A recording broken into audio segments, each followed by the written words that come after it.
On February 9th, the City of South Portland and SMCC hosted the latest in a series of public hearings by the Joint Select Committee on Regulatory Fairness and Reform. The forums are part of Governor LePage's plan to review the regulatory process in Maine. Committee Chair Jonathan Courtney outlined the goals of the hearings. Today is one of 7 meetings that we're holding across the state to listen to suggestions from Maine residents about ways we can improve the business climate in our state, encourage job creation and retention, and expand opportunities for Maine people.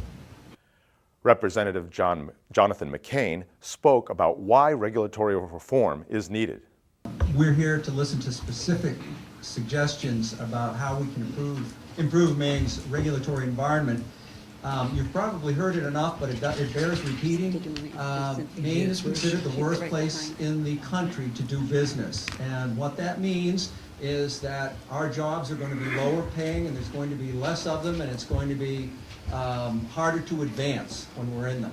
That means that our young people, our high school grads and our college grads, are probably going to move out of state, but if they do stay here, it's going to be a lot tougher for them to make a living. Representative Cynthia Dill was skeptical of some of the statistics cited by reform supporters. I would like to say, in response to the opening remarks of Representative McCain, that there has been an article in Forbes magazine that identified Maine as the worst place to do business. But I don't agree with that article, and I'd like to just point out for the record that Forbes magazine also, in the edition previous to the business ranking edition, had as a cover story an article about President Obama channeling his anti-colonial sentiments of his Kenyan father. It was a very bizarre article that was repudiated and critiqued widely, and Forbes magazine also identified Portland to be the most livable city, and Forbes magazine identified New Jersey to be a better place to live than Maine. So I just wanted to suggest that perhaps we shouldn't believe everything that we read. It's not just Forbes. Peter Lowell, Executive Director of the Lakes Environmental Association, talked about reforms he felt were needed in the state's environmental regulations. The worst way to promote business in Maine is to affect the natural environment and all those features that so many of us know are really the underpinnings of local tax bases, the tourist economy, and on and on.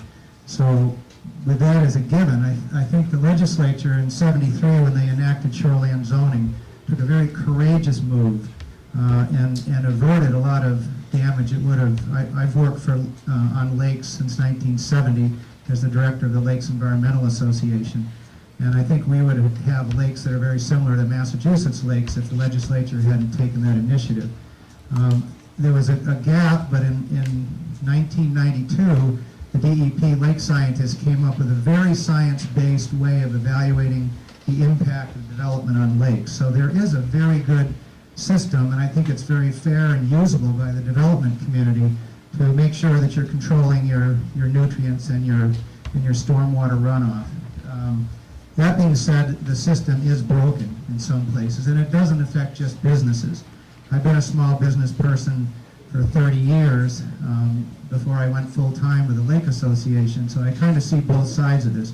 But as an environmental group, the system is broken in the sense that we've had some very serious land use violations in the Lakes region of Western Maine that DEP has not dealt with well at all. In fact, some of the recommendations, some of the proposals coming up from staff have cost us thousands of dollars in legal fees and in staff time.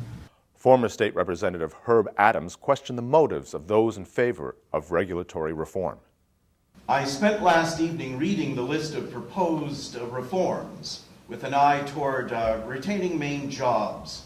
As Chair Courtney reminded us was the charge of this committee in the hearing this evening.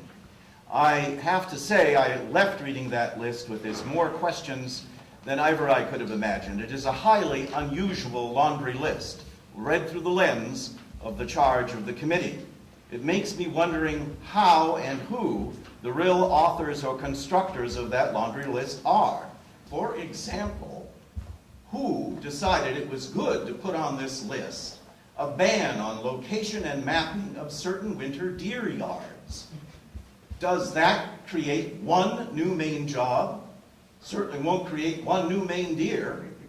Number two, whose idea was it to put on that list, as has been cited by many, that we should put toxins back into kids' toys? Maine does not make such toxins.